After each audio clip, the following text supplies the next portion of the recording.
കേരളത്തിലെ ഏറ്റവും സർഗധനരായ ചെറുപ്പക്കാരിലൊരാളായിരുന്നു ഗഫൂർ അറക്കൽ എന്നുള്ള കാര്യത്തിൽ നമുക്കാർക്കും യാതൊരു സംശയവുമില്ല.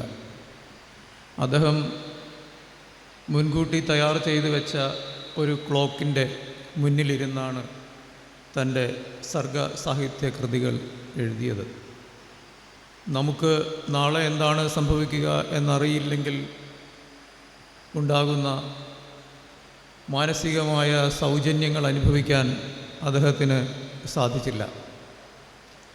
അദ്ദേഹത്തെ രോഗം കാർന്നു തിന്നുകയും അദ്ദേഹത്തിന് എത്ര കാലം ഏകദേശം ജീവിച്ചിരിക്കാൻ സാധിക്കും എന്നുള്ളതിനെക്കുറിച്ച് വൈദ്യശാസ്ത്രം കൊടുത്ത മുന്നറിയിപ്പിന് മുന്നിലിരുന്നു കൊണ്ടാണ് ധീരമായി അദ്ദേഹം സർഗ സാഹിത്യ രചനയിൽ ഏർപ്പെട്ടത് എന്നത് വിസ്മരിക്കാൻ കഴിയുന്ന കാര്യമല്ല. മരണത്തെ നേരിൽ കാണുക എന്ന് പറയുന്നത് മനുഷ്യൻ്റെ ധൈര്യമെല്ലാം ചോർത്തിക്കളയുന്ന ഒരു കാര്യമാണ്.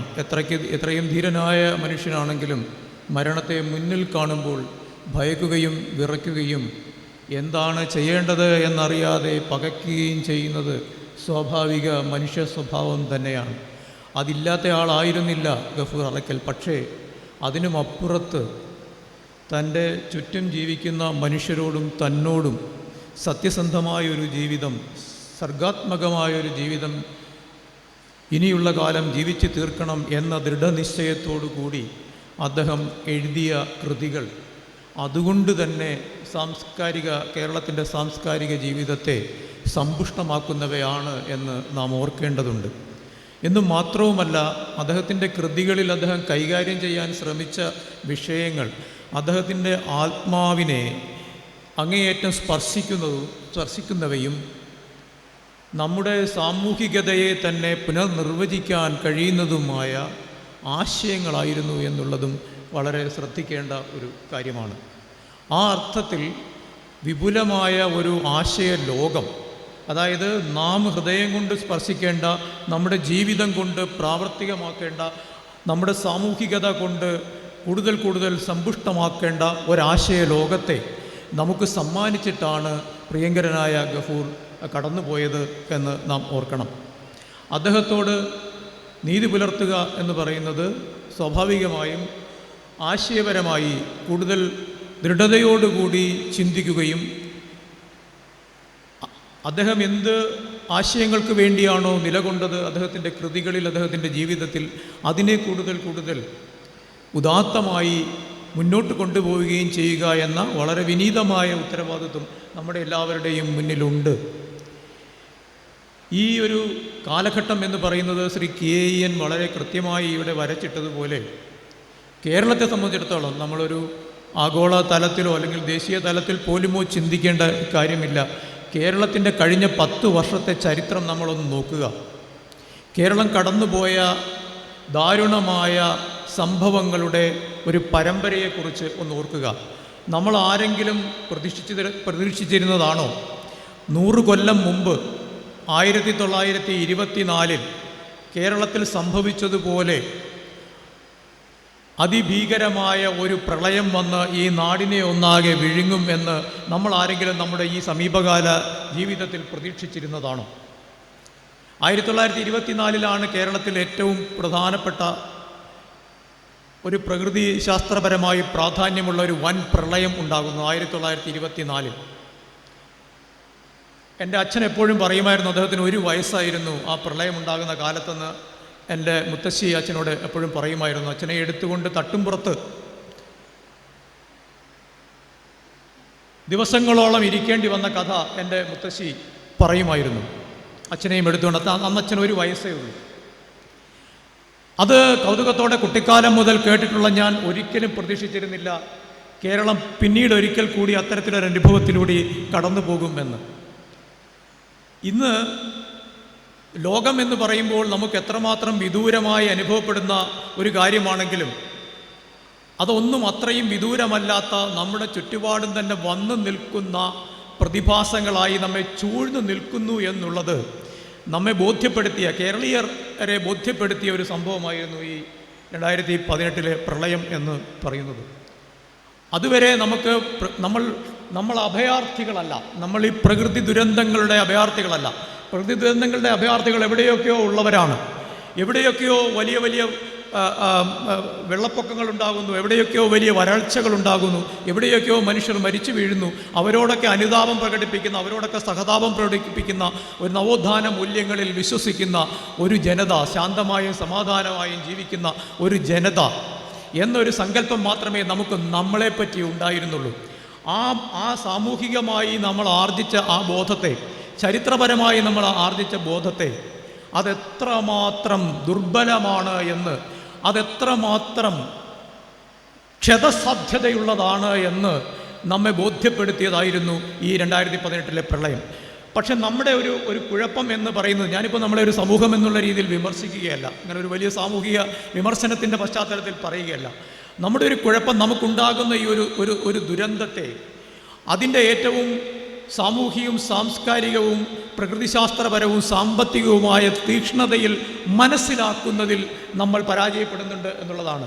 മറ്റൊരു സ്ഥലത്ത് നടന്നതാണ് ആ സംഭവമെങ്കിൽ നമുക്കത് പഠിക്കാൻ വളരെ താല്പര്യമാണ്. അതിൻ്റെ വിവിധ വശങ്ങൾ ഇഴപിരിച്ച് പരിശോധിക്കാൻ നമുക്ക് താല്പര്യമാണ്. അതിനെക്കുറിച്ച് കൂടുതൽ മനസ്സിലാക്കാൻ, വ്യവച്ഛേദിക്കാൻ നമുക്ക് ഉത്സാഹമാണ്. എന്നാൽ നമുക്കുണ്ടായ ഒരു ദുരന്തത്തെ അതിൻ്റെ സമഗ്രമായ സങ്കീർണതകളിൽ പഠിക്കുന്ന ഒരു പുസ്തകം പോലും ഇതുവരെ ഉണ്ടായിട്ടില്ല എന്നുള്ളത് നമ്മൾ മറന്നു പോകരുത്. നമ്മളത് നമ്മുടെ ദൈനംദിന രാഷ്ട്രീയത്തിൻ്റെ തർക്കവിതർക്കങ്ങളിലേക്കും മാത്രമായി ഒതുക്കി, സാലറി ചലഞ്ച് വേണമോ വേണ്ടയോ, അല്ലെങ്കിൽ ആരൊക്കെയാണ് ശരിയായ രീതിയിൽ ഇതിൽ പ്രവർത്തിക്കാതിരിക്കുന്നത്, ഇതിന് തടസ്സം നിൽക്കുന്ന ആൾക്കാരുണ്ടോ, ഇങ്ങനെയൊക്കെയുള്ള ദൈനംദിന രാഷ്ട്രീയത്തിൻ്റെ ഒരു ചട്ടക്കൂടിൽ മാത്രം ഇത്രയും വലിയ ഒരു ദുരന്തത്തെ മനസ്സിലാക്കുക എന്ന് പറയുന്നത് അക്ഷന്തവ്യമായ ഒരു സാമൂഹിക അപരാധമാണ് എന്ന് നമ്മൾ തിരിച്ചറിയേണ്ടതുണ്ട്. കാരണം പ്രകൃതി എന്ന് പറയുന്നത് ആ അർത്ഥത്തിൽ നമുക്ക് അന്യമായി നിൽക്കുന്ന ഒന്നല്ല. നമ്മൾ പ്രകൃതിയിൽ ജീവിക്കുന്നവരാണ്. എന്നോട് പലരും ഈ മാർക്സിസത്തെക്കുറിച്ച്, ഇന്നിപ്പോൾ ഞാൻ സംസാരിക്കുന്നത് ഭൗതികവാദത്തെയും മാർക്സിസത്തെയും കുറിച്ചാണ് എന്ന് നിങ്ങൾക്കറിയാം. അതിലേക്ക് ഒരാമുഖം എന്നുള്ള രീതിയിൽ ഞാൻ പറയുകയാണ്.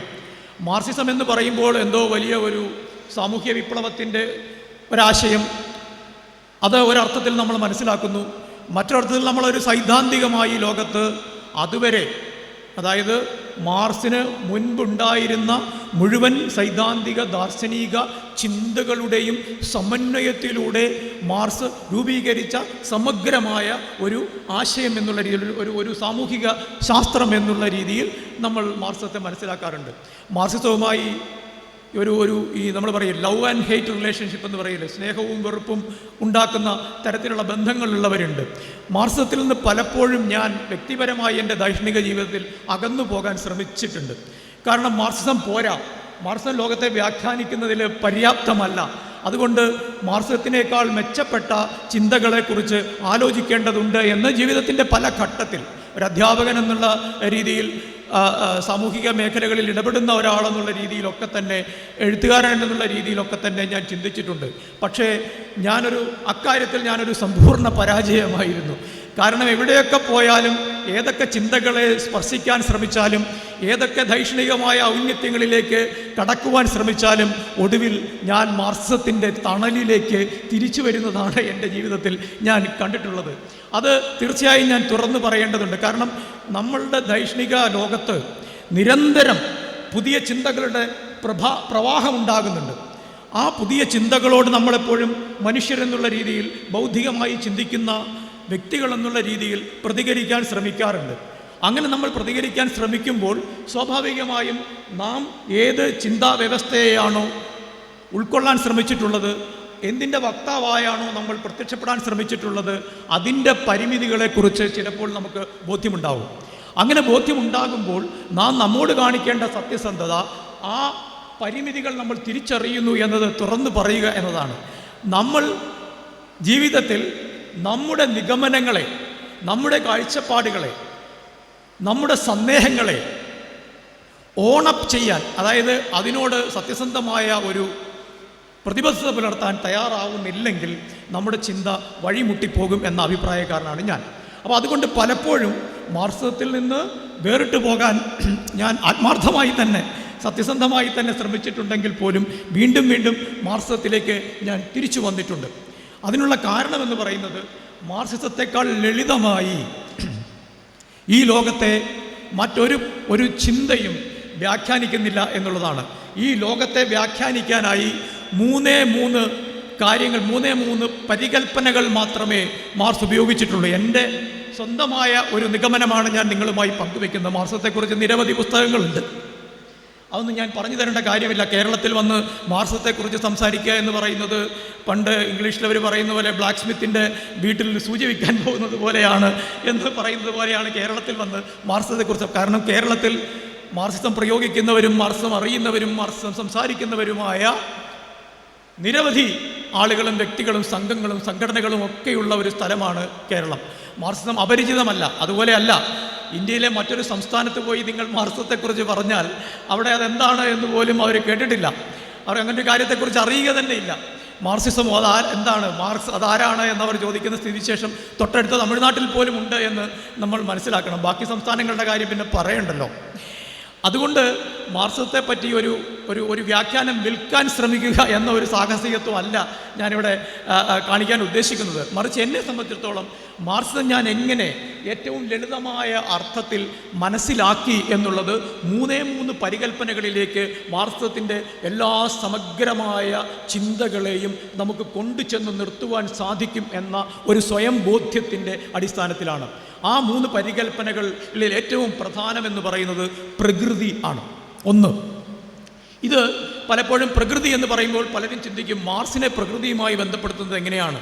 മാർക്സ് ഉൽപാദന മേഖലയിൽ രാഷ്ട്രീയ സമ്പദ്ശാസ്ത്രത്തിൻ്റെ വിമർശനത്തിൽ അതുമായി ബന്ധപ്പെട്ട രാഷ്ട്രീയ പ്രയോഗങ്ങളുടെ സാധ്യതകളിൽ വിശ്വസിക്കുകയും ഒരു സോഷ്യലിസ്റ്റ് സമൂഹം പുലരുന്നതിന് വേണ്ടി ഉള്ള ആശയ സംഹിതയ്ക്ക് രൂപം കൊടുക്കുകയും ചെയ്തയാളല്ലേ.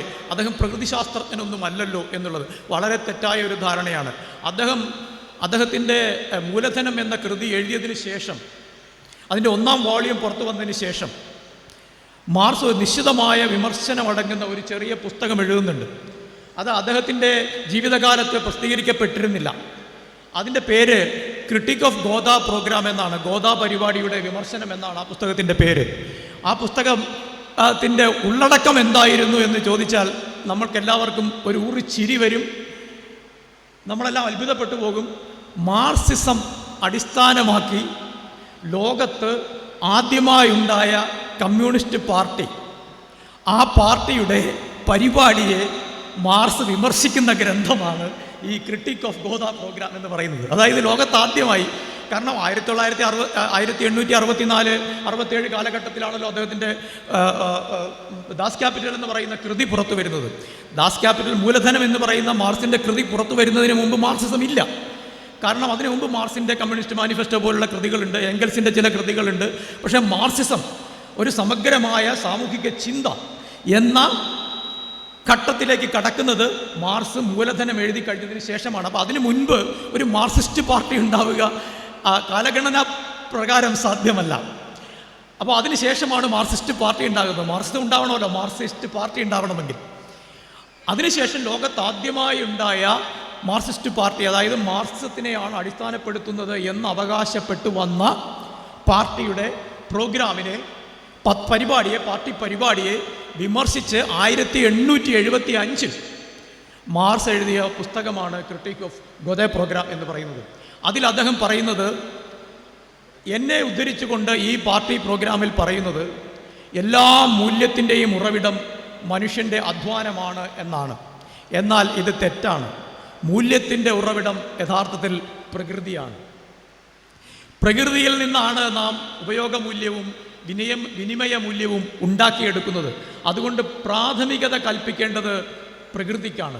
ഇത് മാർക്സ് പെട്ടെന്നൊരു ദിവസം ക്രിട്ടിക് ഓഫ് മാർക്സിസ്റ്റ് പാർട്ടിയുടെ അന്നത്തെ ഉണ്ടായ പുതിയ മാർക്സിസ്റ്റ് പാർട്ടിയുടെ പാർട്ടി പരിപാടി വായിച്ചിട്ട് അദ്ദേഹത്തിനുണ്ടായ ഉൾക്കാഴ്ചയല്ല.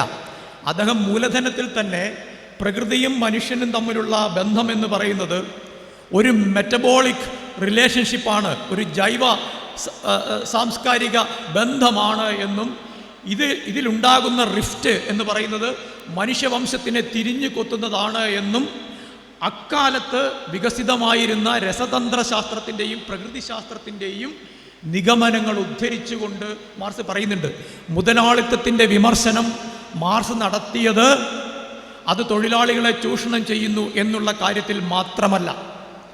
തൊഴിലാളി വർഗത്തെ യഥാർത്ഥത്തിൽ മുതലാളിത്തം തൊഴിലാളികളെ ചൂഷണം ചെയ്യുന്നു എന്നൊരു വിമർശനം മാർക്സ് ഒരിക്കലും ആ അർത്ഥത്തിൽ നടത്തിയിട്ടില്ല. മറിച്ച് അദ്ദേഹം നടത്തിയത് മുതലാളിത്തത്തെ സംബന്ധിച്ചിടത്തോളം തൊഴിലാളികളെ ചൂഷണം ചെയ്ത് മിച്ചമൂല്യം എടുക്കലല്ലാതെ മറ്റൊരു സാധ്യതയും ലാഭമുണ്ടാക്കുന്നതിന് നിലനിൽക്കുന്നില്ല എന്നാണ് അദ്ദേഹം പറഞ്ഞത്. അതുകൊണ്ട് ഈ ഉൽപ്പാദന രീതി, മുതലാളിത്തം എന്ന് പറയുന്ന ഉൽപ്പാദന രീതി എത്രയും കാലം തുടരുമോ അത്രയും കാലവും ഇത് മാത്രമേ മനുഷ്യന് മൂല്യസൃഷ്ടിക്കായി സമൂഹത്തിൽ കൂടുതൽ കൂടുതൽ മൂല്യങ്ങളും കൂടുതൽ കൂടുതൽ ചരക്കുകളും കൂടുതൽ കൂടുതൽ സാങ്കേതിക വിദ്യയും കൂടുതൽ കൂടുതൽ ജ്ഞാനവും ഉൽപ്പാദിപ്പിക്കുന്നതിന് സാധ്യമാവുകയുള്ളൂ എന്നാണ് അദ്ദേഹം പറഞ്ഞത്. എന്നാൽ പ്രകൃതിയെ സംബന്ധിച്ചിടത്തോളം അങ്ങനെയല്ല. അദ്ദേഹം പ്രകൃതിയെപ്പറ്റി പറഞ്ഞത് മുതലാളിത്തം പ്രകൃതിയെ ചൂഷണം ചെയ്യുന്ന രീതി മുതലാളിത്തത്തിന് തന്നെ അപകടകരമാകുന്ന, അതായത് മനുഷ്യവംശത്തിൻ്റെ നിലനിൽപ്പിന് തന്നെ അപകടകരമാകുന്ന രീതിയിലേക്ക് മാറും എന്ന അപായ സൂചന ആദ്യമായി നൽകിയ ചിന്തകൻ കാറൽ മാർക്സ് ആണ് എന്നുള്ളത് നാം ഉദ്ധരിക്കാൻ വിസമ്മതിക്കുകയും തുറന്നു പറയാൻ മടിക്കുകയും ചെയ്യുന്ന ഒരു യാഥാർത്ഥ്യമാണ്. ഞാൻ ഒരു വാചകം മാത്രം പറയാം. മാർക്സിൻ്റെ ജർമ്മൻ ഐഡിയോളജി എന്ന് പറയുന്ന ഒരു പുസ്തകത്തിലുള്ളതാണ്. ഇന്നിപ്പോൾ നമ്മൾ വളരെ കാൽപ്പനികരായിട്ടൊക്കെ പരിസ്ഥിതിവാദികളെയും ഒക്കെ പറയാറുണ്ട്. അങ്ങനെയാണെങ്കിൽ വളരെ കാൽപ്പനികമായി പരിസ്ഥിതിയെപ്പറ്റി ആദ്യം പറഞ്ഞ ചിന്തകൻ കാറൽ മാർക്സ് ആണ്. കാരണം അദ്ദേഹം പറയുന്നുണ്ട്, ഈ മുതലാളിമാർ അവരുടെ വ്യവസായശാലകളിലെ മാലിന്യങ്ങളെല്ലാം നദികളിലേക്കും മറ്റ് ജലാശയങ്ങളിലേക്കും ഒഴുക്കുകയാണെങ്കിൽ, ഞാൻ ഉദ്ധരിക്കുന്നത് ഏതെങ്കിലും ആധുനിക പരിസ്ഥിതിവാദിയെയല്ല, 1845 ഏംഗൽസുമായി ചേർന്ന് മാർക്സ് എഴുതിയ ജർമ്മൻ ഐഡിയോളജി, ജർമ്മൻ പ്രത്യയശാസ്ത്രം എന്ന് പറയുന്ന പുസ്തകത്തിൽ നിന്നുള്ള വരിയാണ്, പുറത്തു നിന്നുള്ളതല്ല. ഇങ്ങനെ ഈ മുതലാളിമാരെല്ലാം അവരുടെ ഇൻഡസ്ട്രിയൽ എഫ്ലുവൻസ്, അവരുടെ വ്യാവസായിക മാലിന്യങ്ങൾ ജലാശയങ്ങളിലേക്ക് ഒഴുക്കുകയാണെങ്കിൽ ഈ ജലാശയങ്ങളിലെ മത്സ്യങ്ങൾ എങ്ങനെ ശ്വസിക്കും എന്ന് ജർമ്മൻ ഐഡിയോളജിയിൽ മാർക്സ് എഴുതിയതാണ്. അദ്ദേഹത്തിൻ്റെ കൺസേൺ. അപ്പോൾ മനുഷ്യനെക്കുറിച്ച് മാത്രം ചിന്തിച്ച ഒരു വ്യക്തിയല്ല മാർക്സ്. അദ്ദേഹത്തിന് സമഗ്രമായ ഒരു ധാരണ പ്രകൃതിയെക്കുറിച്ച് ഉണ്ടായിരുന്നു. ഇത് വളരെ കാൽപ്പനികമായൊരു ചിന്തയാണ്, ഈ മത്സ്യത്തിന് എന്ത് സംഭവിക്കും എന്നുള്ളത്. പക്ഷേ ആ മത്സ്യത്തിന് എന്ത് സംഭവിക്കും എന്നുള്ളതിനെക്കുറിച്ച് പോലും ആലോചിച്ച ഒരു ചിന്തകനാണ് മാർക്സ് എന്നുള്ളത് തുറന്നു പറയാൻ നമ്മൾ എന്തുകൊണ്ടാണ് മടിക്കുന്നത്? ഈ പ്രകൃതിയെ പറ്റിയുള്ള അദ്ദേഹത്തിൻ്റെ ഇത്രയും വിശാലമായ വീക്ഷണങ്ങൾ, അതുപോലെ തന്നെ അദ്ദേഹം ഏംഗൽസിന് എഴുതിയ ഒരു കത്തിൽ അക്കാലത്ത് കാലാവസ്ഥയിലുണ്ടായ മാറ്റങ്ങളെക്കുറിച്ചും ഭൂമിയുടെ ഉപരിതലത്തിലുണ്ടായ മാറ്റങ്ങളെക്കുറിച്ചും ഇറങ്ങിയ ഒരു പ്രധാന പുസ്തകത്തെക്കുറിച്ച് ഒരു പരാമർശം അദ്ദേഹം നടത്തുന്നുണ്ട്. മാർക്സ് ഏംഗൽസിന് എഴുതിയ കത്താണ്. അദ്ദേഹം പറയുന്നത് കാലാവസ്ഥാ വ്യതിയാനത്തെക്കുറിച്ചും ഭൂമിയിലുണ്ടായിട്ടുള്ള ഈ പ്രകൃതിപരമായ പരിണാമങ്ങളെക്കുറിച്ചും പറയുന്ന ഈ പുസ്തകം എങ്ങനെയാണ് നമ്മളൊന്ന് സംഗ്രഹിച്ച് മനസ്സിലാക്കുക? ഇത് ബൂർഷ്വാസിക്ക് മനസ്സിലാവില്ല, തൊഴിലാളികൾക്ക് മനസ്സിലാകും. കാരണം സോഷ്യലിസം എന്ന ആശയം ഔദ്യോഗികമായി രൂപം കൊള്ളുന്നതിന് മുൻപ് പ്രകൃതിയെക്കുറിച്ചുള്ളൊരു സോഷ്യലിസ്റ്റ് ആശയം ഈ പുസ്തകത്തിൽ വന്നിരിക്കുന്നു എന്നാണ് മാർക്സ് എഴുതിയത്. അതായത് പ്രകൃതിയെ സംരക്ഷിക്കുന്നതിനെക്കുറിച്ചുള്ള ഒരു പുസ്തകം എന്ന് പറഞ്ഞാൽ അത് ഭാവിയിൽ വരാൻ പോകുന്ന സോഷ്യലിസത്തിൻ്റെ ആശയം ഉൾക്കൊള്ളുന്ന ഒരു പുസ്തകമാണ് എന്ന ധീരമായ പരാമർശം മാർക്സ് ഏംഗൽസിന് എഴുതിയ ഈ കത്തിൽ നടത്തുന്നുണ്ട്. അപ്പോൾ ഈ പ്രകൃതിയെക്കുറിച്ച് ഏറ്റവും കൂടുതൽ വ്യാകുലപ്പെട്ട ചിന്തകനായ മാർക്സിനെ നമ്മൾ കൊണ്ട് തളയ്ക്കുന്നത് എപ്പോഴും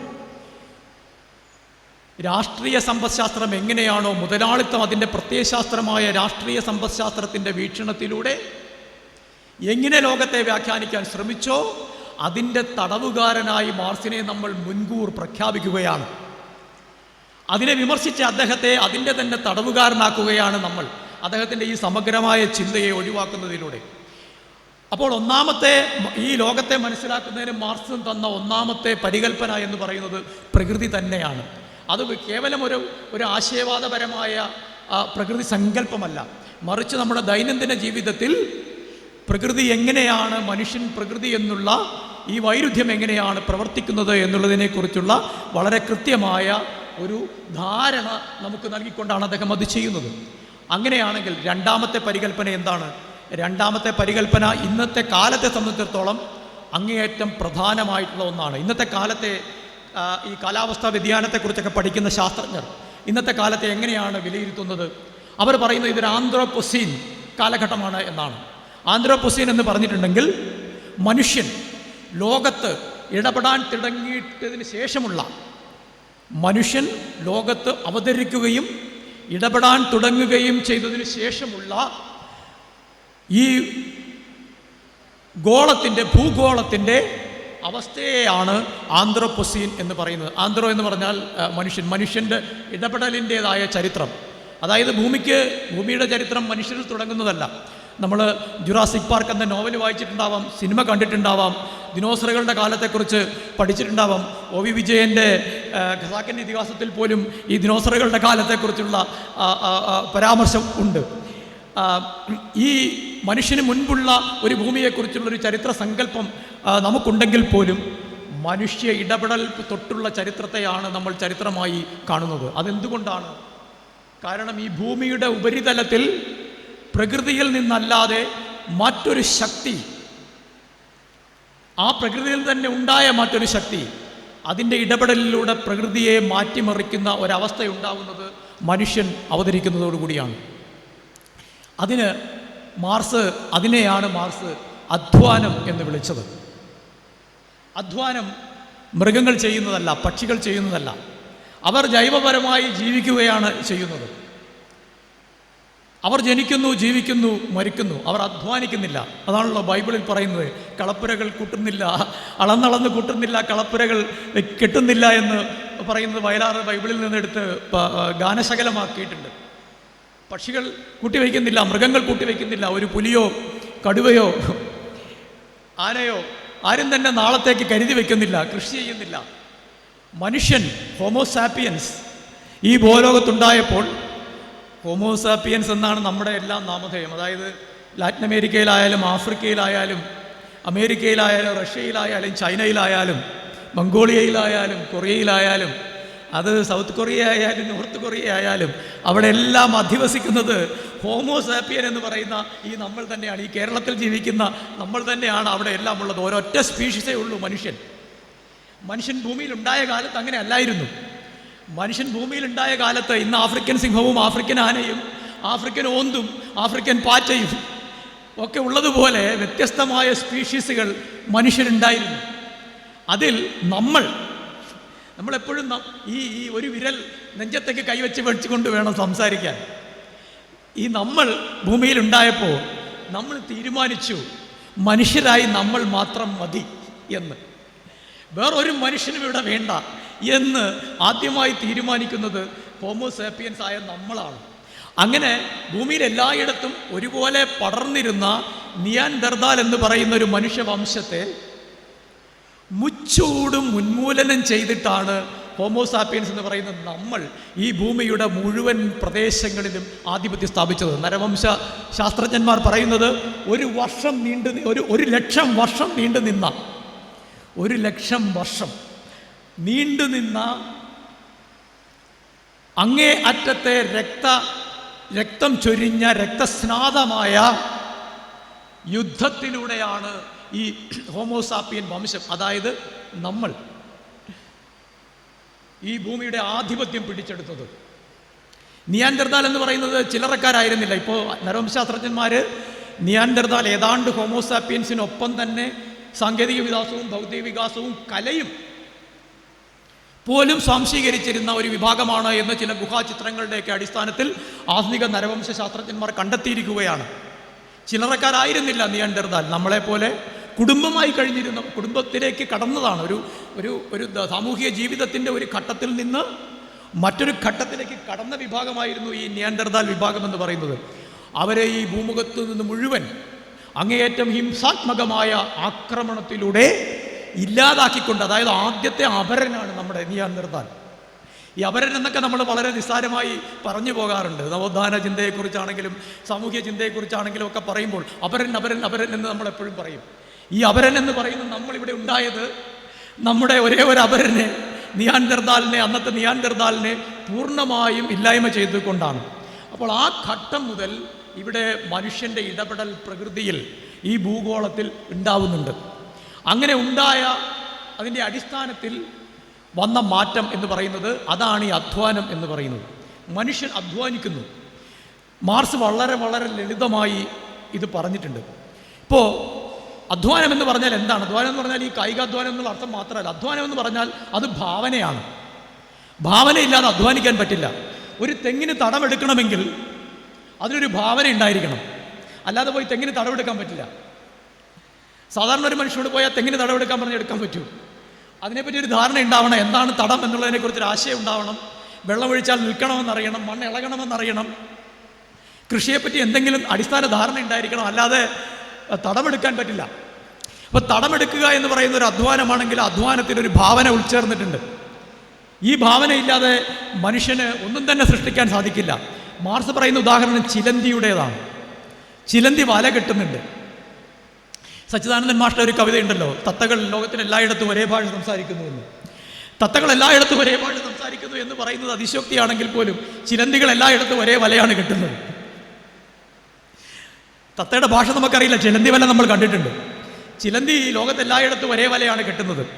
ഞാനൊരു വല കെട്ടിക്കളയാം, അത് നല്ല ഭംഗിയിലുള്ള ഒരു വലയാവട്ടെ എന്ന് മുൻകൂട്ടി തീരുമാനിച്ചിട്ടല്ല ചിലന്തി വല കെട്ടുന്നത്. അത് അതിൻ്റെ നൈസർഗികമായ ജൈവമായ ജീവിതത്തിൻ്റെ അനുബന്ധമാണ് ആ വല. നമ്മൾ പറയാറുണ്ട് ഇരയെ പിടിക്കാൻ വേണ്ടി കെട്ടിവെച്ചിരിക്കുന്നതാണ് എന്ന്. ആയിരിക്കാം, അതും പക്ഷേ നൈസർഗികമായ ഇരപിടുത്തമാണ്.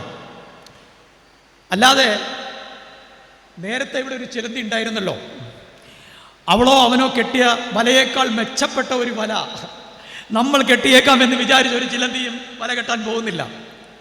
നമ്മുടെ അടുത്ത ജംഗ്ഷനിൽ നടന്ന ഓണാഘോഷം വളരെ നന്നായിരുന്നു. നമ്മുടെ അത്തപ്പൂടൽ മത്സരം അതിനേക്കാൾ കേവമായിരിക്കണമെന്ന് വിചാരിച്ച് ഈ മുക്കഭിമാനത്തോടു കൂടി, നമുക്ക് ദേശാഭിമാനം പോലെ തന്നെ മുക്കഭിമാനം ഉണ്ടല്ലോ, നമ്മുടെ മുക്കിലായിരിക്കണം, നമ്മുടെ കോളേജിനായിരിക്കണം, നമ്മുടെ സ്കൂളിനായിരിക്കണം, നമ്മുടെ പഞ്ചായത്തിനായിരിക്കണം, നമ്മുടെ താലൂക്കിനായിരിക്കണം, നമ്മുടെ ജില്ലയ്ക്കായിരിക്കണം, നമ്മുടെ സംസ്ഥാനത്തിനായിരിക്കണം. ഇങ്ങനെയാണ് നമ്മുടെ ചിന്ത പോകുന്നത്. ഇങ്ങനെ ചിന്തിച്ചിട്ടല്ല ചിലന്തി വല കെട്ടുന്നത്. പക്ഷേ ഒരു ആർക്കിടെക്റ്റ് ഭവനം നിർമ്മിക്കുന്നത് നിരന്തരമായ ഭാവനകളുടെ അടരുകളിൽ കൂടി കടന്നുപോയിട്ടാണ് എന്ന് മാർക്സ് ഒരു താരതമ്യം നടത്തുന്നുണ്ട്. അതാണ് അധ്വാനം എന്ന് പറയുന്നത്. മാർക്സത്തെ മനസ്സിലാക്കാനുള്ള രണ്ടാമത്തെ പ്രധാനപ്പെട്ട പരികൽപ്പന എന്ന് പറയുന്നത് അതുകൊണ്ട് അധ്വാനമാണ്. അധ്വാനത്തിലൂടെയാണ് നമ്മൾ മൂല്യം സൃഷ്ടിക്കുന്നത്. ഇത് രണ്ടുമായാൽ ഏതാണ്ട് മാർക്സിസത്തിൻ്റെ ഒരു പകുതി മുക്കാലും നമ്മൾ കടന്നു കഴിഞ്ഞിരിക്കുന്നു. എന്നാൽ പകുതി മുക്കാലുമേ നമ്മൾ കടക്കുന്നുള്ളൂ. മൂന്നാമത് ഒരു പരികൽപ്പന കൂടിയുണ്ട്. ആ പരികൽപ്പന വരുമ്പോഴാണ് മാർക്സിസം ആകുന്നത്. അതുവരെ പ്രകൃതിയെക്കുറിച്ചുള്ള മനുഷ്യനെക്കുറിച്ചുള്ള വളരെ ഉദാത്തമായ ഒരു വീക്ഷണം മാത്രമാണ് മാർക്സിസം. ഹ്യൂമനിസം എന്ന് പറയാവുന്ന ഒന്നിൽ ഒതുങ്ങി നിൽക്കുന്നതാണ്. അതിനപ്പുറത്തേക്ക് മാർക്സ് പോകുന്നത് മാർക്സ് മൂന്നാമത് കൊണ്ടുവരുന്ന പരികൽപ്പന കൊണ്ടാണ്. ഈ മൂന്ന് പരികൽപ്പനകൾ ഉണ്ടെങ്കിൽ മാർക്സിസമായി എന്നെ സംബന്ധിച്ചോളം അത് ഉടമസ്ഥത എന്നതാണ്. അധ്വാനവും പ്രകൃതിയും ഉണ്ട്. നമുക്ക് എന്ത് വേണമെങ്കിലും ഉൽപ്പാദിപ്പിക്കാം ഈ അധ്വാനത്തിലൂടെ. ആന്ത്രോപോസീൻ സംസ്കാരത്തിൽ നമുക്കെന്തും നിർമ്മിക്കാം.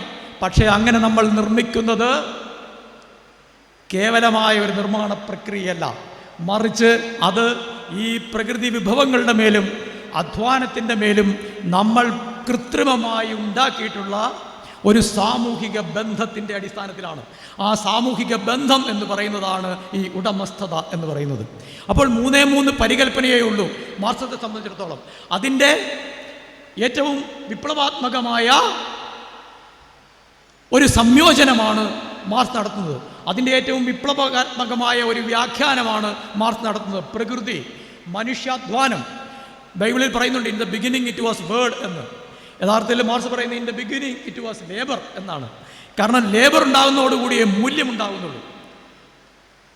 അല്ലെങ്കിൽ നമ്മൾ ഭക്ഷണം തേടുന്നു, ഭക്ഷണം കഴിക്കുന്നു, കിടന്നുറങ്ങുന്നു, പിറ്റേ ദിവസം വേറൊരു സ്ഥലത്ത് പോയി ഫുഡ് ഗ്യാദർ ചെയ്യുന്നു, ആ ഫുഡ് കഴിക്കുന്നു, കിടന്നുറങ്ങുന്നു.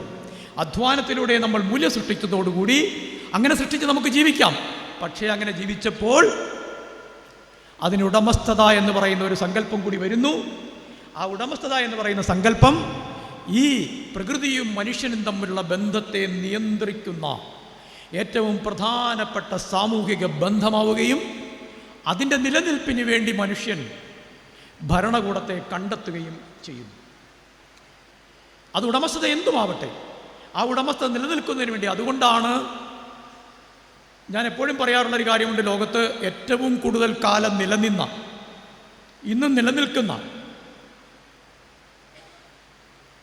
സാമൂഹിക രൂപമെന്ന് പറയുന്നത് മൊണാർക്കിയാണ്, രാജഭരണമാണ്. അത് ഒരു ട്രൈബൽ ചീഫ്റ്റനിൽ തുടങ്ങി ഇന്നത്തെ ജനാധിപത്യ ഭരണത്തിൻ്റെ കാലഘട്ടം വരെയാണെങ്കിലും ഈ രാജാവ് എന്ന പരികൽപ്പന ചരിത്രത്തിൽ ഏറ്റവും കൂടുതൽ നിലനിന്നിട്ടുള്ള ഒന്നാണ്. ഏറ്റവും ആദ്യം ആരംഭിച്ച ഭരണകൂട രൂപത്തിന്, ഈ ട്രൈബൽ ചീഫ്റ്റൻ എന്ന് പറയുന്ന ഈ രൂപത്തിന് രാജാവിൻ്റെ സ്വഭാവമുണ്ട്. ഇന്നത്തെ നമ്മുടെ ഭരണകർത്താക്കളിലേക്ക് വരെ എത്തിയാൽ രാജാവ് എന്ന് പറയുന്ന സങ്കല്പം പൂർണ്ണമായിട്ടും മാഞ്ഞു പോയിട്ടില്ല.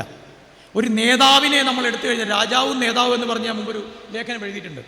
പ്രത്യേകിച്ചൊരു നേതാവിൻ്റെയും വിമർശനമല്ല, മറിച്ച് ഈ നേതാവ് എന്നുള്ള നമ്മുടെ സങ്കല്പം. നമ്മളെപ്പോഴും ആരെയാണ് വിമർശിക്കുക?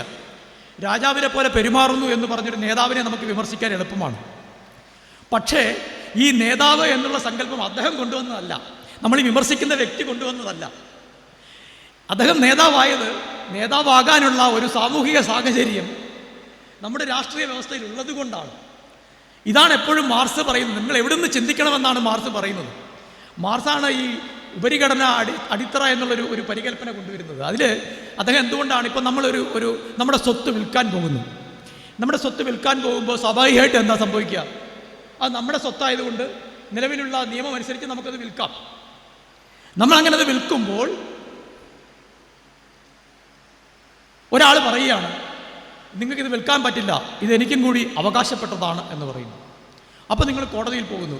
കോടതി നിയമം പരിശോധിക്കുന്നു, ഇതിൻ്റെ ചരിത്രം പരിശോധിക്കുന്നു. കോടതി പറയുന്നു, ഇല്ല, ഈ അവകാശവാദം ഉന്നയിച്ച ആളിന് ഇതിന് ഉടമസ്ഥതയില്ല, മറ്റേ ആളിനാണുള്ളത്, അയാൾക്കത് വിൽക്കാം. അപ്പം നമ്മൾ പറയുന്നു കോടതി നമ്മളെ രക്ഷിച്ചു. മാർക്സ് പറയുന്നു, അല്ല, ഈ രക്ഷ കിട്ടാൻ വേണ്ടി നിങ്ങൾ ഉണ്ടാക്കിയ സാധനമാണ് കോടതി, അല്ലാതെ കോടതി നിങ്ങളെ രക്ഷിക്കുകയല്ല. കോടതിയും നിയമവും നിങ്ങൾ ഉണ്ടാക്കിയത് നിങ്ങളുടെ ഈ സ്വകാര്യ സ്വത്തുടമസ്ഥത സംരക്ഷിക്കാനാണ്. അതാണ് ഉപരിഘടനയും അടിത്തറയും തമ്മിലുള്ള ബന്ധം. അടിത്തറ എന്ന് പറയുന്ന ഈ സാമൂഹിക ബന്ധമാണ്, ഈ സാമ്പത്തിക ബന്ധമാണ് അടിത്തറ. അതിൽ നിന്ന് ഉപരിഘടന ഉണ്ടാകുന്നു എന്ന് മാർക്സ് പറയുമ്പോൾ ഇതിൽ നിന്ന് പൊട്ടിമുളച്ച് വരുന്നിട്ട് ഇങ്ങനെ ഏകീയമായൊരു ബന്ധമുണ്ടെന്നല്ല, മറിച്ച് നിലനിർത്താൻ വേണ്ടി നമ്മൾ കണ്ടുപിടിച്ചതാണ് ഭരണകൂടവും ഭരണമായി പണ്ടാരമായി എന്നൊക്കെ കടമനിട്ട് എഴുതിയിട്ടില്ലേ? ആ ഭരണവും ഭരണപണ്ടാരങ്ങളെയൊക്കെ നമ്മൾ കണ്ടുപിടിച്ചത് ഈ സാമൂഹിക ബന്ധം നിലനിർത്താൻ വേണ്ടിയാണ്. അത് ഏത് ഭരണകൂട രൂപമായാലും. അതുകൊണ്ടാണ് ഈ രാജാവ് എന്ന് പറയുന്ന സങ്കല്പം ചരിത്രത്തിൽ പല പല പല പല ഘട്ടങ്ങളിലൂടെ കടന്നുപോയിട്ടും ഇപ്പോഴും ആ നേതാവ് എന്നുള്ള സങ്കല്പത്തിൽ ചെന്ന് നിൽക്കുന്നത്. അങ്ങനെ അല്ലാത്ത സാമൂഹിക രൂപങ്ങൾ ലോകത്തുണ്ടായിരുന്നു എന്ന് അവസാന കാലത്താണ് മാർക്സ് തിരിച്ചറിയുന്നത്. നമുക്കറിയാവുന്ന വളരെ പ്രധാനപ്പെട്ട ഒരു ഗ്രന്ഥമാണ് ഏംഗൽസിൻ്റെ കുടുംബം, സ്വകാര്യ സ്വത്ത്, ഭരണകൂടം എന്ന് പറയുന്ന പുസ്തകം. ഇത് ഹെൻറി മോർഗൻ എന്ന് പറയുന്ന നരവംശാസ്ത്രജ്ഞൻ, അമേരിക്കൻ നരവംശാസ്ത്രജ്ഞൻ എഴുതിയ പുരാതന സമുദായം എന്ന് പറയുന്ന പുസ്തകത്തെ ആധാരമാക്കി മാർക്സ് ഉണ്ടാക്കിയ കുറിപ്പുകളിൽ നിന്ന് ഒരംശം മാത്രം സ്വീകരിച്ച് ഏംഗൽസ് എഴുതിയ പുസ്തകമാണ്. ഈ നോട്ട് പുസ്തകത്തിൽ മാർക്സ് വളരെ കൃത്യമായി പറയുന്നുണ്ട്, മനുഷ്യന് ഇതിനേക്കാൾ മെച്ചപ്പെട്ട സാമൂഹിക രൂപങ്ങൾ ട്രൈബൽ ചരിത്രത്തിൽ നിന്ന് കണ്ടെടുക്കാൻ സാധിക്കും.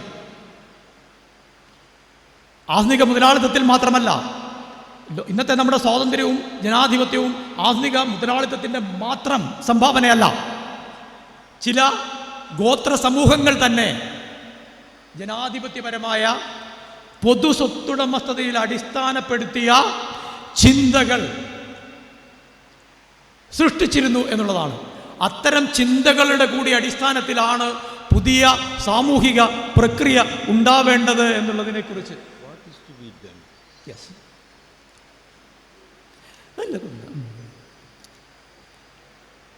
എന്ന് മാർക്സ് വളരെ കൃത്യമായിട്ട് പറയുന്നുണ്ട്. അപ്പോൾ അദ്ദേഹം ചോദിച്ച ഒരു ചോദ്യമെന്ന് പറയുന്നത് വളരെ പ്രസക്തമായൊരു ചോദ്യമാണ്. അദ്ദേഹം എൻ്റെ ചെവിയിൽ ചോദിച്ചിട്ട് പോയത്. ഇതൊക്കെ വളരെ അങ്ങേയറ്റത്തെ സൗഭാഗ്യങ്ങളാണ്. നമ്മളൊരു പ്രഭാഷണം നടത്തിക്കൊണ്ടിരിക്കുമ്പോൾ ആ പ്രഭാഷണത്തിനൊരു മാർഗനിർദ്ദേശം കിട്ടുക എന്ന് പറയുന്നത് നിസ്സാരമായിട്ടുള്ള കാര്യമല്ല. അതൊരു പക്ഷേ ചിലപ്പോൾ കേരളത്തിൽ മാത്രം സംഭവിക്കുന്ന ഒരു പ്രതിഭാസം കൂടി ആയിരിക്കും. വളരെ നന്ദി പ്രിയപ്പെട്ട സുഹൃത്തെ. അദ്ദേഹം എന്നോട് ചോദിച്ചത്, ലെനിൻ എഴുതിയ ഒരു പുസ്തകത്തിൻ്റെ പേര് ആണ് അദ്ദേഹം എൻ്റെ ചെവിയിൽ മന്ത്രിച്ചിട്ട് പോയത്. ശരിയല്ലേ? അത് what is to be done എന്നാണ്. അതാണ് നമ്മൾ ഉന്നയിക്കുന്ന കാതലായ ചോദ്യം. ഈ നവഭൗതികവാദമായാലും മാർക്സിസമായാലും അതിൽ ഉൾച്ചേർന്നിട്ടുള്ള ഏറ്റവും അടിസ്ഥാനപരമായ ചോദ്യം ആ സുഹൃത്ത് ചോദിച്ച ചോദ്യമാണ്, what is to be done. പക്ഷേ ആ what is to be done എന്ന ചോദ്യത്തിന് ഒരു ഉത്തരമല്ല, ഉത്തരം ഒന്നല്ല, ഉത്തരം പലതാണ് എന്നിടത്താണ് പ്രശ്നമുണ്ടാവുന്നത്. ലെനിന് വളരെ നിസ്സാരമായി what is to be done എന്ന് ചോദിക്കുമ്പോൾ അദ്ദേഹം അത് അദ്ദേഹത്തിൻ്റെ പോളിറ്റ് ബ്യൂറോയോട് ചോദിക്കുകയാണ്, അദ്ദേഹത്തിൻ്റെ തൊഴിലാളി സഖാക്കളോട് ചോദിക്കുകയാണ്. അദ്ദേഹം അതിനൊരു ഉത്തരം പറയുന്നുമുണ്ട്.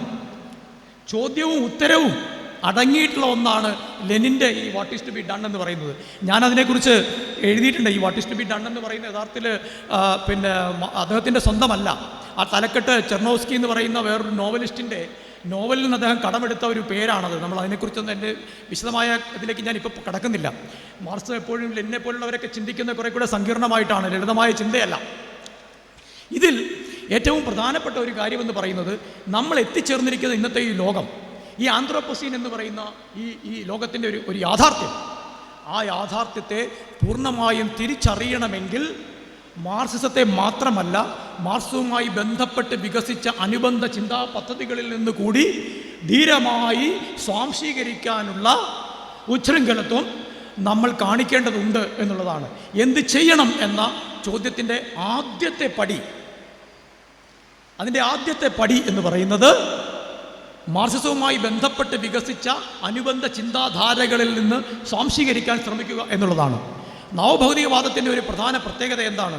അത് മാർക്സിസത്തോട് അല്പം കുറച്ച് മാത്രം സൗഹൃദരഹിതമായി പെരുമാറുന്ന ഒരു ഭാഗമുണ്ടെങ്കിൽ അത് ഈ അധ്വാനവുമായി ബന്ധപ്പെട്ടതാണ്. മാർക്സിനെ സംബന്ധിച്ചുള്ള ഞാൻ പറഞ്ഞു 3 പരികൽപ്പനകളേ ഉള്ളൂ: പ്രകൃതി, അധ്വാനം, ഉടമസ്ഥത. ഇതിൽ ഈ അധ്വാനത്തെയും ഉടമസ്ഥതയെയും മാറ്റി നിർത്തുന്നുണ്ട് നവഭൗതികവാദം.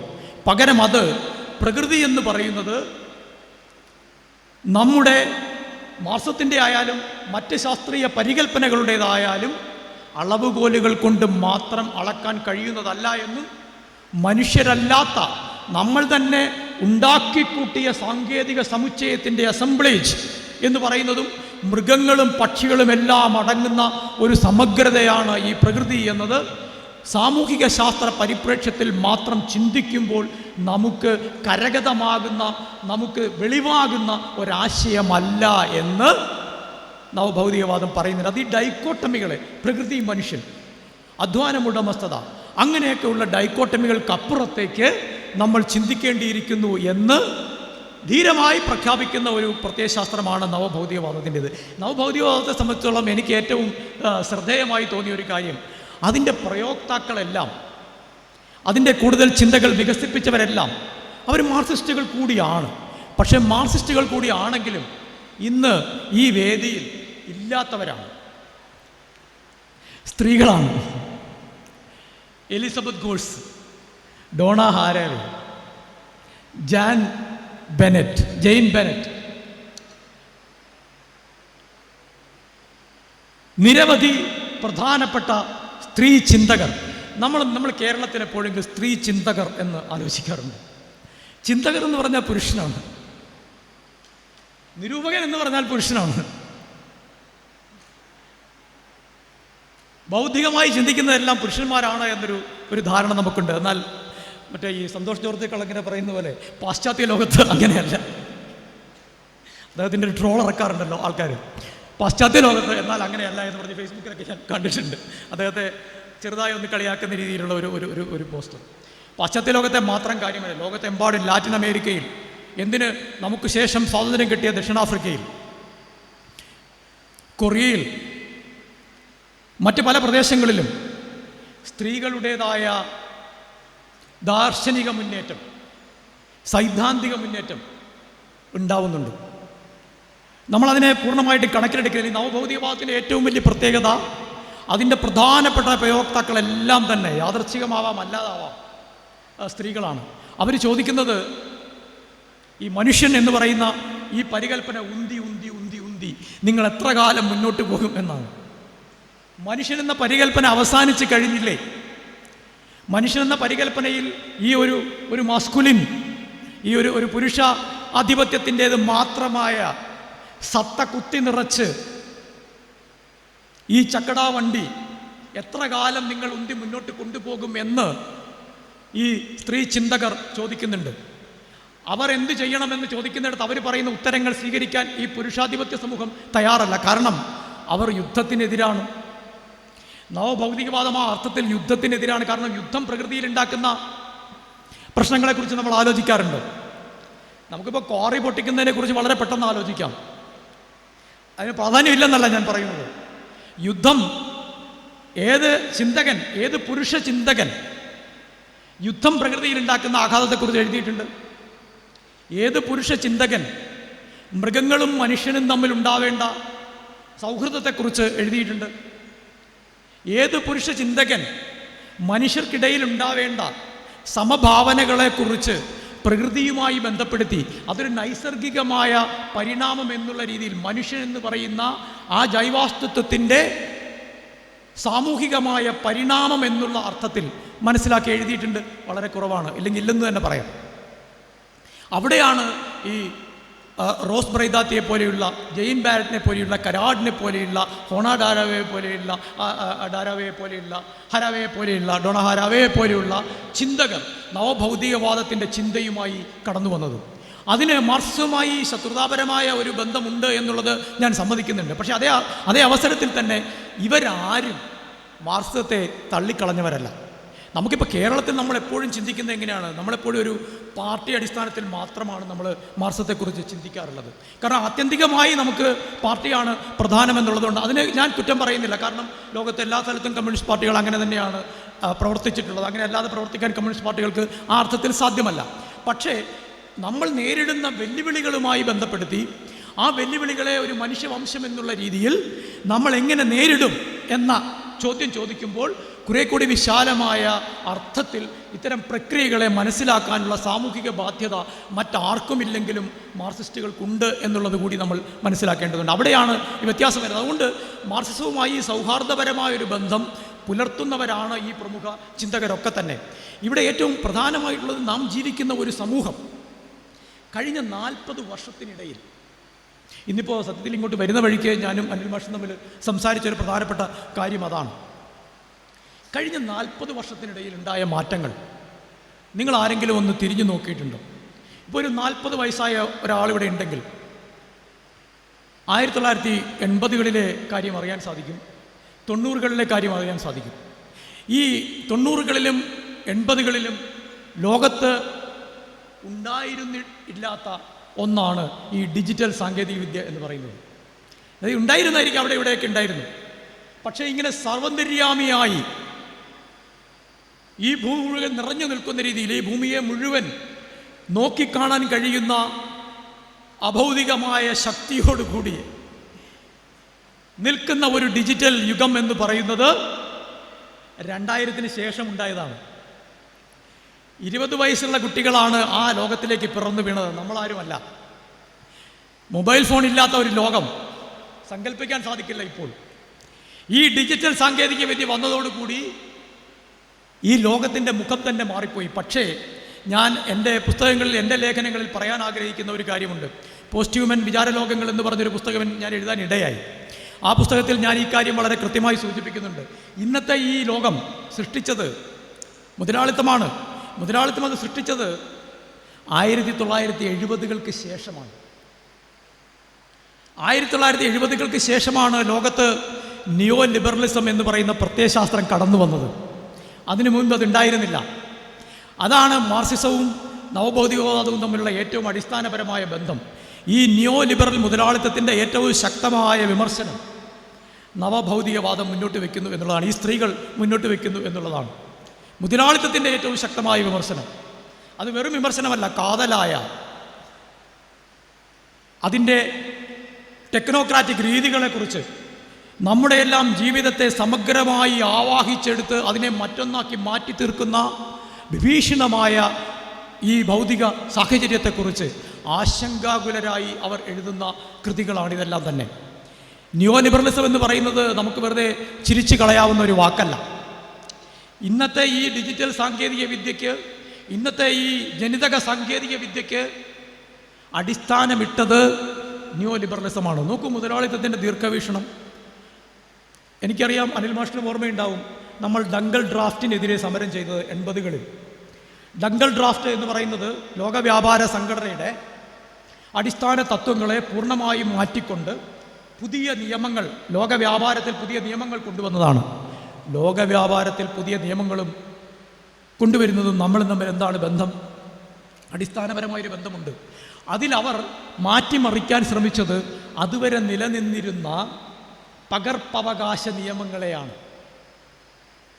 അതായത് ഒരിടത്തൊരു മരുന്ന് കണ്ടുപിടിച്ചാൽ ആ മരുന്ന് ആർക്കും ഉപയോഗിക്കാം എന്നതിനെതിരായി ആ മരുന്ന് ആരാണോ കണ്ടുപിടിച്ചത് ആ വ്യക്തിക്ക് മാത്രം അതിൻ്റെ വില നിശ്ചയിക്കാവുന്ന, അതിൻ്റെ ഉപയോഗം തീരുമാനിക്കാവുന്ന ഒരു പരിപ്രേക്ഷ്യം ലോക മുതലാളിത്തത്തിൽ ഉണ്ടാവണം എന്ന ശാഠ്യം ഉണ്ടായി.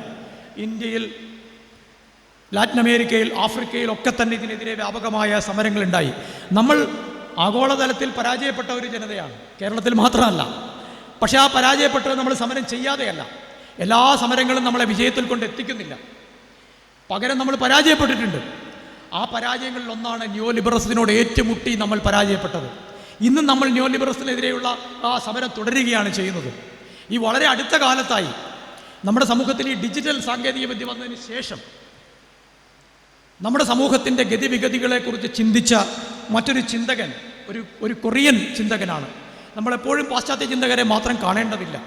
നമ്മുടെ ഈ ദക്ഷിണാർദ്ധഗോളത്തിൽ നിരവധി ചിന്തകരുണ്ടാവുന്നുണ്ട്, സ്ത്രീ ചിന്തകരെ പോലെ തന്നെ. അദ്ദേഹത്തിൻ്റെ പേര് ബ്യൂങ് ചുൽ ഹാൻ എന്നാണ്. ബെങ് ചുൽ ഹാൻ്റെ ചില പുസ്തകങ്ങളുണ്ട്. അതിലൊന്ന് ഈ ട്രാൻസ്പെറൻസി സൊസൈറ്റി എന്ന് പറയുന്നത്, ഒന്ന് ബേൺ ഔട്ട് സൊസൈറ്റി എന്ന് പറയുന്നത്, ഇതെല്ലാം തന്നെ, അതുപോലെ തന്നെ സെൻഡ് ഓഫ് ടൈം എന്ന് പറയുന്നത് വളരെ പ്രധാനപ്പെട്ട കൃതികളാണ്. ആ കൃതികളിൽ അദ്ദേഹം പറയാൻ ശ്രമിക്കുന്നത് നമ്മളെ തന്നെ ഇത്രയും കാലം അച്ചടക്കത്തിന് വിധേയമാക്കി നിന്നിരുന്നത് നമുക്ക് നേട്ടങ്ങൾ ഉണ്ടാക്കാൻ വേണ്ടിയാണ്. മുൻപ് കാലങ്ങളിൽ എങ്ങനെയാണെങ്കിൽ അത് ചെയ്യരുത്, ഇത് ചെയ്യരുത്, അത് തെറ്റാണ്, ഇത് തെറ്റാണ് എന്നുള്ള രീതിയിലാണ് നമ്മൾ പറഞ്ഞിരുന്നത്. അതിനുശേഷം ഈ ന്യൂ ലിബറലിസത്തിൻ്റെ കാലഘട്ടത്തിൽ അത്തരം അതിരുകൾ അതിലംഘിക്കാൻ നമ്മളെ അനുവദിക്കുകയാണ്. അപ്പോൾ ഭരണകൂടം തന്നെ നമ്മളെ ചില രീതിയിൽ എതിർക്കുമ്പോൾ, നിയന്ത്രിക്കുമ്പോൾ നമുക്ക് സഹിക്കാൻ സാധിക്കുന്നില്ല. അത് നമ്മൾ വേണ്ട എന്ന് പറയുകയാണ്. പക്ഷേ ഈ നിയന്ത്രണം എന്ന് പറയുന്നത് തന്നെയും അതിനുശേഷം ഉണ്ടായിട്ടുള്ള സമൂഹം എന്ന് പറയുന്നത് ഒരു അച്ചീവ്മെൻറ്റ് സൊസൈറ്റിയാണ്. ഇന്ന് നേട്ടങ്ങളില്ലാതെ മനുഷ്യന് അങ്ങോട്ടും ഇങ്ങോട്ടും താരതമ്യം ചെയ്യാൻ സാധിക്കില്ല. മുമ്പ് അങ്ങനെ അല്ലായിരുന്നു മനുഷ്യൻ താരതമ്യം ചെയ്തുകൊണ്ടിരുന്നത്. മനുഷ്യനെ മാനുഷികമായ ചില മൂല്യങ്ങളുടെ അടിസ്ഥാനത്തിലാണ് ഒരു മനുഷ്യനെയും മറ്റൊരു മനുഷ്യനെയും തമ്മിൽ താരതമ്യം ചെയ്തുകൊണ്ടിരുന്നത്. ഇന്ന് എന്നെയും ബാലൻ മാഷയും താരതമ്യം ചെയ്യണമെങ്കിൽ നമ്മളെ രണ്ടുപേരെയും നിർത്തിയിട്ട് നമ്മൾ എന്തൊക്കെ നേട്ടങ്ങൾ നേടി എന്നുള്ളതാണ് അതിൻ്റെ അടിസ്ഥാനമാക്കുക. അതാണ് ഫേസ്ബുക്ക് ചെയ്യുന്നത്. ഫേസ്ബുക്ക് ലോകത്ത് സൃഷ്ടിച്ചിട്ടുള്ള ഡിപ്രഷൻ എന്ന് പറയുന്നത് ഭീകരമാണ്. കാരണം ഒരാൾ ഫേസ്ബുക്ക് തുറക്കുന്നു, ശ്രീജിത്ത് അറക്കൽ ചിരിക്കുകയാണ്. ശ്രീജിത്ത് അറക്കൽ രാവിലെ പോയി ഫേസ്ബുക്ക് തുറക്കുമ്പോൾ കാണുന്നത് എന്താണ്? ധാരാളം കവികൾ, എഴുത്തുകാരെല്ലാം അവർക്ക് കിട്ടിയ നേട്ടങ്ങൾ പ്രഖ്യാപിക്കുന്നു. അപ്പോൾ ഇന്ന് എനിക്ക് പ്രഖ്യാപിക്കാൻ ഒന്നുമില്ല എന്നൊരു ചിന്ത സ്വാഭാവികമായി നമ്മുടെ മനസ്സിൽ, ശ്രീജിത്തെ ആലോചിക്കും, നമ്മുടെ മനസ്സിൽ കടന്നു വരില്ലേ? എൻ്റെ മനസ്സിൽ കടന്നു വരും. ഇന്നെനിക്ക് പ്രഭാഷണമൊന്നുമില്ലേ പരസ്യപ്പെടുത്താൻ എന്ന് ഞാൻ ചിന്തിക്കുന്നിടത്താണ് ഞാൻ ഈ വ്യവസ്ഥയുടെ അടിമയായി മാറിയത്. നേട്ടമാണ് ആത്യന്തികമായി എന്നെ നിർവചിക്കുന്നത് എന്ന് ഞാൻ ചിന്തിക്കുന്ന അവസ്ഥയിലേക്ക് എന്നെയും നിങ്ങളെയും കൊണ്ടെത്തിച്ചത് ഈ ഡിജിറ്റൽ സമുദായമാണ്. കാരണം രാവിലെ എഴുന്നേറ്റാൽ നമ്മുടെ ഒരു സുഹൃത്ത് ഹണിമൂൺ ആഘോഷിക്കാനായി ഇംഗ്ലണ്ടിൽ പോയിരിക്കുന്നു എന്നുള്ള ചിത്രം ഫേസ്ബുക്കിൽ ഇട്ടിരിക്കുന്നത് കാണുമ്പോൾ നമുക്കെല്ലാം നിരാശ വരികയാണ്. അയ്യോ, എനിക്കിന്നിടാൻ ചിത്രമൊന്നുമില്ലല്ലോ എന്ന്. ഒരാൾക്കൊരു അവാർഡ് കിട്ടിയിരിക്കുന്നു, എനിക്കൊന്നും കിട്ടിയില്ലല്ലോ, എന്ത് ചെയ്യും ഞാൻ ഇന്ന് എന്ന നിരാശ. ഫേസ്ബുക്ക് തുറന്നാൽ മനുഷ്യൻ വളരെ വളരെ നിരാശക്കിടയിലാണ് ആ മനുഷ്യന് അവാർഡ് കിട്ടുന്നത്, അല്ലെങ്കിൽ ഒരു പുസ്തകം പ്രകാശിപ്പിക്കപ്പെടുന്നത്, അല്ലെങ്കിൽ ഒരു പ്രഭാഷണത്തിന് പോകുന്നത്. അതിട്ടതാണ് അന്ന് രാവിലെ ഒരു ചെറിയ താൽക്കാലികമായ സന്തോഷത്തിന്. പക്ഷേ ആ താൽക്കാലികമായ സന്തോഷം നിരവധി പേരുടെ മനസ്സിൽ സൃഷ്ടിക്കുന്ന ഡിപ്രഷൻ എന്ന് പറയുന്നത് ഒരു യാഥാർത്ഥ്യമാണ്. ഇത് ബ്യൂങ് ചാങ്ങിനെ പോലുള്ള ഹാലിനെ പോലുള്ള ഒരു ചിന്തകൻ വളരെ കൃത്യമായി നിർവചിക്കുകയും ഒരു നേട്ട സമുദായം, അച്ചീവ്മെൻറ്റ് സൊസൈറ്റി എന്നുള്ള തരത്തിലേക്കുള്ള നമ്മുടെ അധപ്പതനത്തെ, അത് നമ്മുടെ ഈ ഒരു സൈക്കിക് പൊളിറ്റിക്സിനെ, നമ്മളിന്ന് ജീവിക്കുന്ന ആർത്തിലൊരു മാർക്സിയൻ പൊളിറ്റിക്സിനുള്ളിലല്ല, നമ്മൾ ജീവിക്കുന്ന ഒരു സൈക്കിക് പൊളിറ്റിക്സിനുള്ളിലാണ്. നമ്മൾ പാർട്ടി ഏതായാലും, നമ്മൾ CPM ആയാലും CPI ആയാലും കോൺഗ്രസ് ആയാലും സംഘി ആയാലും ആരായാലും നമ്മൾ ജീവിക്കുന്ന ഒരു സൈക്കിക് പൊളിറ്റിക്സിനുള്ളിലാണ്. ഒരു ഇമോഷണൽ കൾട്ട് എന്നുള്ള രീതിയിലാണ് നമ്മളെ തന്നെ ഈ രാഷ്ട്രീയവുമായി ബന്ധപ്പെടുത്തുന്നത്. ഒരു ഇമോഷണൽ കൾട്ട്, അങ്ങനെയാണ് നമുക്കൊരു പാർട്ടി എന്ന് പറഞ്ഞാൽ നമുക്കൊരു ഇമോഷണൽ കൾട്ടാണ്. കാരണം എന്താണെന്ന് വെച്ചാൽ ഈ നമ്മുടെ ഈ നേട്ട സമുദായം എന്ന് പറയുന്ന ഈ അച്ചീവ്മെൻറ്റ് സൊസൈറ്റി എന്ന് പറയുന്ന ഈ സൊസൈറ്റിയുടെ അടിസ്ഥാന മാനദണ്ഡങ്ങളിൽ നിന്നുകൊണ്ടാണ് നമ്മൾ ഈ ലോകത്തെ കാണുന്നത്. അപ്പം നമുക്ക് ഒന്നുകിൽ നേട്ടങ്ങൾ നേടുന്നവരോടൊപ്പം നിൽക്കണം, അല്ലെങ്കിൽ നമുക്ക് നേട്ടങ്ങൾ ഉണ്ടാവണം. ഇത് രണ്ടുമില്ലെങ്കിൽ നമുക്ക് ഡിപ്രഷനാണ്. നമ്മുടെ പാർട്ടിക്കൊരു പാളിച്ച വന്നാൽ മതി, ദിവസങ്ങളോളം നമ്മൾ ഡിപ്രഷനിലായി പോകും. അതിനൊരു മറുപടി പറഞ്ഞ് കൃത്യമായൊരു മറുപടി എവിടെയെങ്കിലും ആരെങ്കിലും കൊടുത്തത് കാണാതെ സമാധാനപരമായി രാത്രിയിൽ പോയി ഉറങ്ങാൻ സഹിക്കാത്ത നിരവധി രാഷ്ട്രീയ പ്രവർത്തകർ നമ്മുടെ നാട്ടിലുണ്ട് എന്ന് നമുക്കറിയാം. അത് പണ്ട് തോപ്പിൽ ഭാസിയുടെ ഒളിവിലെ ഓർമ്മകൾ എന്ന് പറയുന്ന ആത്മകഥയുണ്ട്. വളരെ വളരെ രസകരമായൊരു കൃതിയാണ് അത്. അതിൻ്റെ അവസാനം ഒരു നാട്ടിലെ ഒരു സാധാരണ കമ്മ്യൂണിസ്റ്റുകാരൻ തോപ്പിൽ ഭാസിയോട് വന്ന് പറയുന്ന ഒരു കാര്യമുണ്ട്. സഖാവേ, നമ്മുടെ ആ പരമേശ്വരൻ നായരില്ലേ, അവൻ നമ്മുടെ പാർട്ടിയെക്കുറിച്ച് ഇങ്ങനെ പറഞ്ഞു. അപ്പോൾ ഈ 57-ലെ വിജയത്തിന് ശേഷം നിൽക്കുന്ന സമയമാണ്. അപ്പോൾ തോപ്പിൽ ഭാസി പറഞ്ഞു, അത് പോട്ടെ, സാരമില്ല. അതെ, ഞാനും അങ്ങനെ വിചാരിച്ചു. പണ്ടാണെങ്കിൽ ഞാൻ പറയുന്നില്ല, ഇപ്പം പിന്നെ നമ്മുടെ പാർട്ടിക്ക് അടിയില്ലല്ലോ എന്നാണ്. ആ പറഞ്ഞവനൊരു അടി കൊടുക്കാതെ അദ്ദേഹത്തിന് സമാധാനം വരുന്നില്ല. നമ്മുടെ പാർട്ടിയെ പറ്റി പറഞ്ഞവനാണ്, അദ്ദേഹത്തിന് അടി കൊടുക്കാതെ നമുക്ക് സമാധാനം വരുന്നില്ല. ഇത് സാമൂഹ്യ മാധ്യമങ്ങളിലേക്ക് സംക്രമിക്കുമ്പോൾ നമ്മുടെ ആ അടി എന്ന് പറയുന്ന ഹിംസ ഭൗതിക ലോകത്ത് കുറേയൊക്കെ നിലനിൽക്കുന്നുണ്ടെങ്കിൽ പോലും അതിനപ്പുറത്തേക്ക് നമ്മുടെ സൈക്കിക് പൊളിറ്റിക്സിലേക്കാണ് നമ്മളത് കടത്തിവിട്ടിരിക്കുന്നത്. നമ്മൾ അതിനോട് വിട പറയുകയല്ല. സാമൂഹ്യ മാധ്യമത്തിൽ ആരും ആരെയും തല്ലിക്കൊല്ലുന്നില്ല. പക്ഷെ മോബ് ലിഞ്ചിങ് ഉണ്ട് സാമൂഹ്യ മാധ്യമത്തിലെ മോബ് ലിഞ്ചിങ് എന്ന് പറയുന്നത് ഈ നമ്മുടെ ഹിംസ കൈവെടിയാതെ, രാഷ്ട്രീയത്തിലെ ഹിംസ കൈവെടിയാതെ നമ്മൾ സാമൂഹ്യ മാധ്യമത്തിലേക്ക് നമ്മുടെ രാഷ്ട്രീയത്തെ പകർത്തിവെച്ചതിൻ്റെ ആ മാതൃക അതേപടി സാമൂഹ്യ മാധ്യമത്തിലേക്ക് നമ്മൾ പകർത്തിവെച്ചതിൻ്റെ പ്രത്യാഘാതമാണ് ഈ സൈക്കിക് പൊളിറ്റിക്സ് എന്ന് പറയുന്നത്.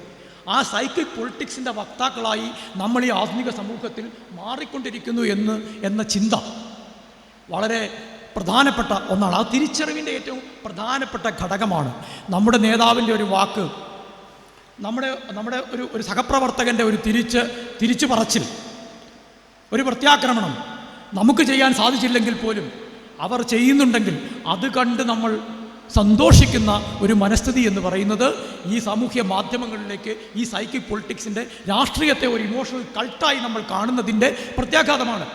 ഇതുകൊണ്ട് എല്ലാവരും കൊടി താഴ്ത്തി വെച്ച് തിരിച്ചു പോകണം എന്നല്ല ഞാൻ പറയുന്നത്. അങ്ങനെ ഒരിക്കലും ചെയ്യാൻ സാധിക്കില്ല. പ്രായോഗിക രാഷ്ട്രീയം അങ്ങനെയല്ല അതിനെ മാറ്റി തീർക്കുന്നത്. പക്ഷേ ഈ പ്രായോഗിക രാഷ്ട്രീയത്തെ അതിൻ്റെ ഹിംസാത്മകതയിൽ നിന്ന് മോചിപ്പിച്ച് മനുഷ്യ സമൂഹത്തിൻ്റെ ആഴമേറിയ ഉത്കണ്ഠകളെ കൂടി മനസ്സിലാക്കുന്ന തലത്തിലേക്ക് വികസിപ്പിക്കുക എന്ന് പറയുന്നത് നമ്മൾ ഓരോരുത്തരുടെയും കൂടി ഉത്തരവാദിത്തമാണ് എന്ന് മനസ്സിലാക്കുന്നിടത്താണ് ഈ സൈക്കിക് പൊളിറ്റിക്സിൻ്റെ ഘട്ടം കടന്ന് മറ്റൊരു ഘട്ടത്തിലേക്ക് നമ്മൾ പ്രവേശിക്കുന്നത്.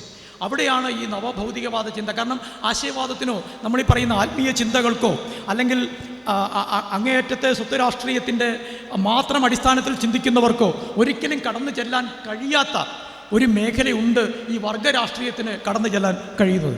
അതാണ് വർഗരാഷ്ട്രീയം ഇപ്പോഴും നമ്മുടെ സമൂഹത്തിൽ പ്രസക്തമായിരിക്കുന്നതിൻ്റെ ഒരു പ്രധാനപ്പെട്ട കാരണമെന്ന് പറയുന്നത്. മറ്റ് തരത്തിലുള്ള വിഭാഗീയമായ ചിന്തകൾക്ക് കടന്നു ചെല്ലാൻ കഴിയാത്ത കാരണം എന്താണ്?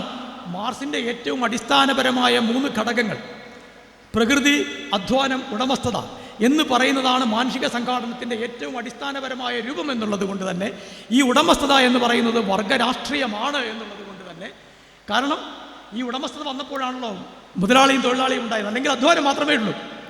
ഈ സാമൂഹിക ബന്ധമാണ് ഇതിനെ നിർവചിക്കുന്നത്. അതുകൊണ്ട് മനുഷ്യന് ഈ സൈക്കിക് പൊളിറ്റിക്സിൻ്റെ ഘട്ടത്തിൽ നിന്ന് മറ്റൊരു ഘട്ടത്തിലേക്ക് കടക്കണം എന്നുണ്ടെങ്കിൽ അതിനും സഹായമാകുന്നത് യഥാർത്ഥത്തിൽ ഈ വർഗരാഷ്ട്രീയമാണ്. ഇപ്പം നവഭൗതികവാദം അധ്വാനത്തെക്കുറിച്ച് പറയുന്നില്ല എന്നുള്ളത് കൊണ്ട് അവരുടെ മൂലധന വിമർശനം ഇല്ലാതാകുന്നില്ല. കാരണം മൂലധന വിമർശനം ഉണ്ടാകുന്നത് എവിടെ നിന്നാണ്? ഈ നിയോ ക്യാപിറ്റലിസ്റ്റ് സാങ്കേതിക വിദ്യ എന്ന് പറയുന്നതിനോടുള്ള വിമർശനത്തിൽ നിന്നാണ്. അതുണ്ടായത് എവിടെ നിന്നാണ്? അത് അധ്വാനത്തിൻ്റെ ഫലത്തെ, മനുഷ്യാധ്വാനത്തിൻ്റെ ഫലത്തെ, ഭാവന എന്ന് ഞാൻ പറഞ്ഞില്ലേ, ഈ ഭാവന എന്ന് പറയുന്നത് നിസ്സാരമായി പറഞ്ഞതല്ല. ഇപ്പോൾ മൃഗങ്ങൾ രതിയിലേർപ്പെടുന്നുണ്ടല്ലോ, മനുഷ്യനും രതിയിലേർപ്പെടുന്നുണ്ട്, പ്രത്യുൽപാദനം ഉണ്ടാകുന്നുണ്ട്. പക്ഷെ മനുഷ്യൻ്റെ രതി എന്ന് പറയുന്നത് മനുഷ്യഭാവനയും കൂടി ഉൾച്ചേർന്നതാണ്. അതുകൊണ്ടാണ് നമുക്ക് കാൽപ്പനികത ഉണ്ടാകുന്നത്. കാൽപ്പനികത മുതൽ പോർണോഗ്രാഫി വരെ ഉള്ള രതി സങ്കല്പം എന്ന് പറയുന്നത് മനുഷ്യൻ്റെ രതി ഭാവനയാണ്. മൃഗത്തിനുള്ളത് രതിയാണ്, മനുഷ്യനുള്ളത് രതിയല്ല, രതി ഭാവനയാണ്. അതാണ് അധ്വാനത്തിലുള്ളത്. അത് അധ്വാനത്തിൻ്റെ അടിസ്ഥാനപരമായി ഈ ഭാവന വരുന്നത് അതുകൊണ്ടാണ്. ഈ ഭാവനയാണ് എന്ത് ചെയ്യണമെന്നുള്ള നമ്മുടെ ചോദ്യത്തിൻ്റെയും അടിസ്ഥാനപരം. ഈ ഭാവനയിലാണ് നമ്മൾ പ്രവർത്തിക്കേണ്ടത്. അതിന് വർഗരാഷ്ട്രീയം എന്ന് പറയുന്നത് തികച്ചും അനുപേക്ഷണീയമായിട്ടുള്ള ഒരു കാര്യമാണ്. കാരണം നമ്മൾ എതിർക്കുന്നത് എന്തിനെയാണ്? അമൂർത്തമായ ഒന്നിനെയല്ല, നമ്മൾ എതിർക്കുന്നത് മൂലധനത്തെ തന്നെയാണ്. ഈ ആഗോളവൽക്കരണത്തിൻ്റെ കാലത്ത് അടിസ്ഥാനപരമായി മനുഷ്യൻ, അതിൽ ലാറ്റിൻ അമേരിക്കയിലെ മനുഷ്യനാവട്ടെ, സൗത്ത് ആഫ്രിക്കയിലെ മനുഷ്യനാവട്ടെ, സൗത്ത് അമേരിക്കയിലെ മനുഷ്യനാവട്ടെ, ഇപ്പോൾ അമേരിക്കയിൽ തെരഞ്ഞെടുപ്പ് നടക്കുകയാണല്ലോ. ഒരു വശത്ത് ട്രംപ് ഉണ്ട്, മറുവശത്ത് കമലാ ഹാരിസ് ഉണ്ട്. എന്തുകൊണ്ടാണ് കമലാ ഹാരിസിന് പേർത്തും ക്ഷേമരാഷ്ട്രത്തെക്കുറിച്ച് പറയേണ്ടി വരുന്നത്? എന്തുകൊണ്ടാണ് ട്രംപ് ക്ഷേമരാഷ്ട്രത്തെക്കുറിച്ച് പറയാതിരിക്കുന്നത്? ട്രംപിൻ്റെ എല്ലാ ടാക്സ് കട്ടുകളും കോർപ്പറേറ്റ് ലോകത്തിനും, മോദിയെപ്പോലെ കോർപ്പറേറ്റ് ലോകത്തിനും മാത്രമാവുന്നത്? എന്തുകൊണ്ടാണ് രാഹുൽ ഗാന്ധിയും കമലാ ഹാരിസും സംസാരിക്കുമ്പോൾ ക്ഷേമരാഷ്ട്രത്തിൻ്റെ അനുരണനങ്ങൾ അതിൽ കടന്നു വരുന്നത്? കാരണം ഇവരൊന്നും തൊഴിലാളി വർഗ രാഷ്ട്രീയത്തെ പ്രതിനിധീകരിക്കുന്നവരല്ലെങ്കിൽ പോലും മാർക്സ് പറഞ്ഞ ഈ അടിസ്ഥാനപരമായിട്ടുള്ള, അതായത് പ്രകൃതി, അധ്വാനം, ഉടമസ്ഥത എന്നുള്ളതിൻ്റെ ഉള്ളിൽ വർഗരാഷ്ട്രീയത്തിൻ്റെ ആശയം വളരെ ശക്തമായി കടന്നു വന്നിട്ടുണ്ട്. അതിനെ പൂർണ്ണമായും ഒഴിവാക്കിക്കൊണ്ട് കമലാ ഹാരിസിനാവട്ടെ രാഹുൽ ഗാന്ധിക്കാവട്ടെ മനുഷ്യത്വപരമായ ഒരു രാഷ്ട്രീയത്തെക്കുറിച്ച് ചിന്തിക്കാൻ സാധിക്കുകയില്ല എന്നുള്ളതാണ്. അവരെ സമ്മതിക്കണമെന്നുണ്ടാവില്ല.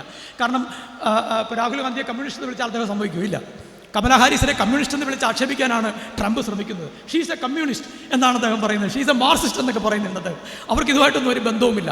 പക്ഷേ അവർ പറയുന്ന ഈ ജനപക്ഷ രാഷ്ട്രീയം എന്ന് പറയുന്നത് ചേർന്ന് നിൽക്കും. അതെന്തുകൊണ്ടാണ്? അത് ഈ ഭാവനയാണ്. മനുഷ്യാധ്വാനത്തിൽ ഇടപെടുന്ന ഈ ഭാവനയിൽ നിന്നാണ് അതുണ്ടായിട്ടുള്ളത്.